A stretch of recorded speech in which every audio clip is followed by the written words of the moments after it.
आप सभी को राम राम।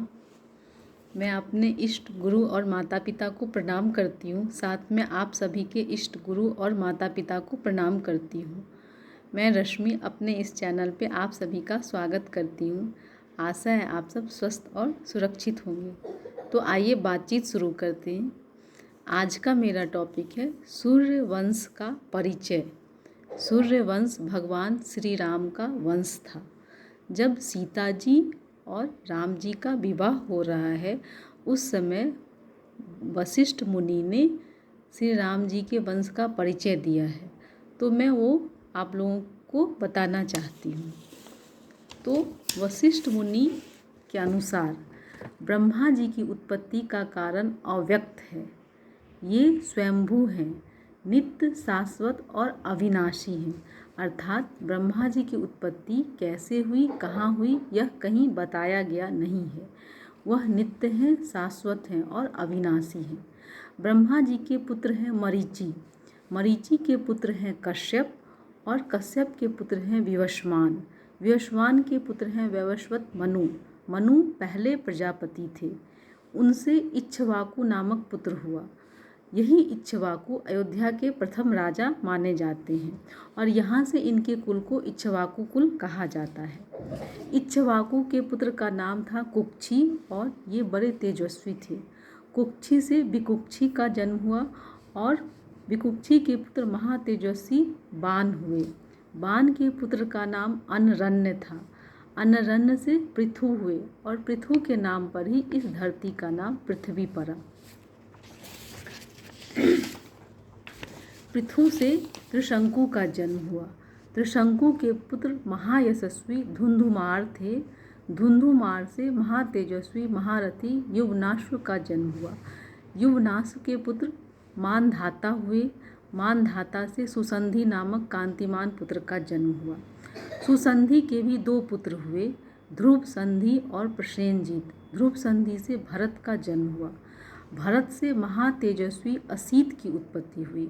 असीत की दो रानियां थीं, उनमें से एक रानी का नाम था कालंदी। कालंदी जब गर्भवती थी तो दूसरी रानी ने उनको जहर दे दिया।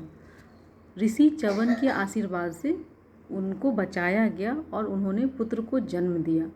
क्योंकि वह पुत्र जहर का पर्यायवाची गर भी होता है, तो वह पुत्र गर के साथ उत्पन्न हुआ था, इसीलिए उस पुत्र का नाम सगर पड़ा।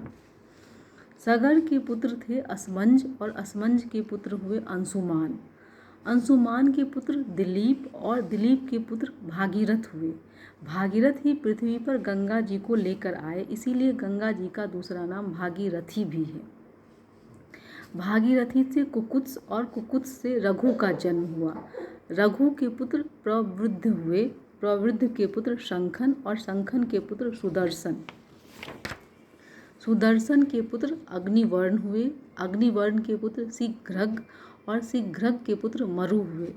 मरु के पुत्र प्रसुश्रुक और प्रसुश्रुक से अम्बरीश हुए। अम्बरीश के पुत्र थे राजा नहुस और नहुस के पुत्र हुए ययाति। ययाति के पुत्र हुए नभाग और नभाग के पुत्र थे अज और अज के पुत्र का नाम था दशरथ और दशरथ के पुत्र हुए राम, लक्ष्मण, भरत, शत्रुघ्न, जो हम सब जानते हैं। तो ये था सूर्यवंश का परिचय। अब सीता जी के वंश का परिचय सुनिए। प्राचीन काल में एक धर्मात्मा राजा हुए जिनका नाम था निमि। निमि के पुत्र का नाम था मिथि। मिथि के नाम पे ही उस राज्य का नाम मिथिला पड़ा। मिथि के पुत्र का नाम था जनक।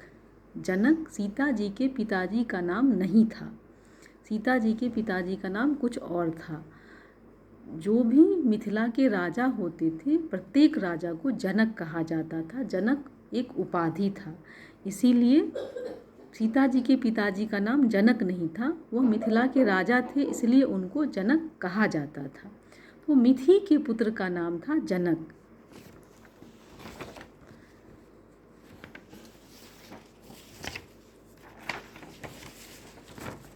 तो राजा जनक के पुत्र का नाम था उदावसु और उदावसु के पुत्र का नाम था नंदीवर्धन।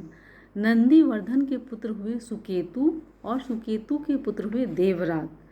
इन्हीं देवरात के पास शंकर जी का धनुष रखा गया था, जिसे रामचंद्र जी ने तोड़ा था और सीता जी से उनका विवाह हुआ था।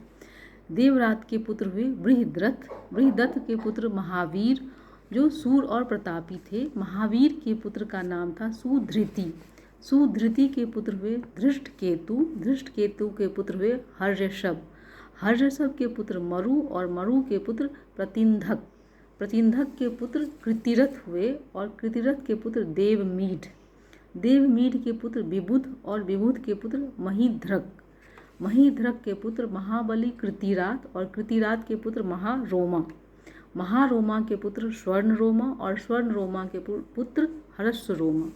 हर्षरोमा के 2 पुत्र थे। जो बड़े थे वो सीता जी के पिताजी थे और जो छोटे थे उनका नाम कुशध्वज था। सीता और उर्मिला राजा जनक की पुत्री थी और मांडवी और सुतकृति ये कुशध्वज की पुत्री थी। तो ये था सीता जी के वंश का परिचय। जब श्री राम जी ने धनुष तोड़ा तो सीता जी और राम जी का विवाह जब हो रहा था, उस समय वर पक्ष और कन्या पक्ष दोनों पक्ष की तरफ से अपने अपने वंश का परिचय दिया गया। ये परिचय वहाँ से लिया गया है।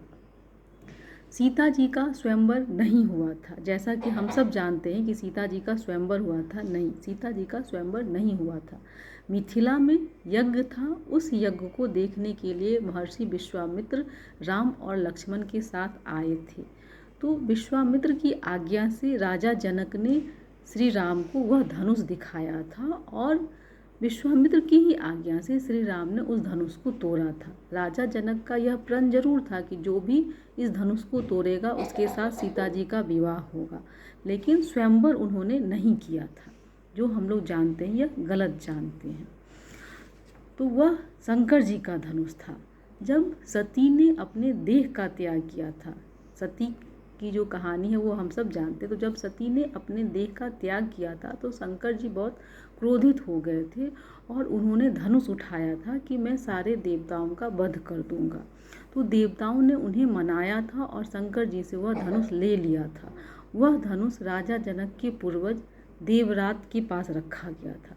वही धनुष था जिसको श्री रामचंद्र जी ने तोड़ा था। तो यह श्री वाल्मीकि निर्मित आर्ष रामायण के आदि काव्य के बालकांड के 70वें सर्ग से लिया गया है।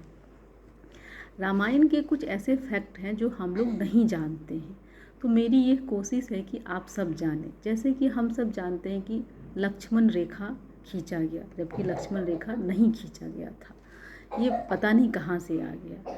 महाभारत के बारे में हम जानते हैं कि द्रौपदी ने कहा था कि अंधे का पुत्र अंधा होता है, जबकि द्रौपदी ने नहीं कहा था, भीम ने कहा था। तो कुछ जो फैक्ट है वो हम नहीं जानते हैं। तो मेरी यह कोशिश रहेगी कि आप लोगों के समक्ष कुछ सही बातें बताऊं। तो आज के लिए बस इतना ही।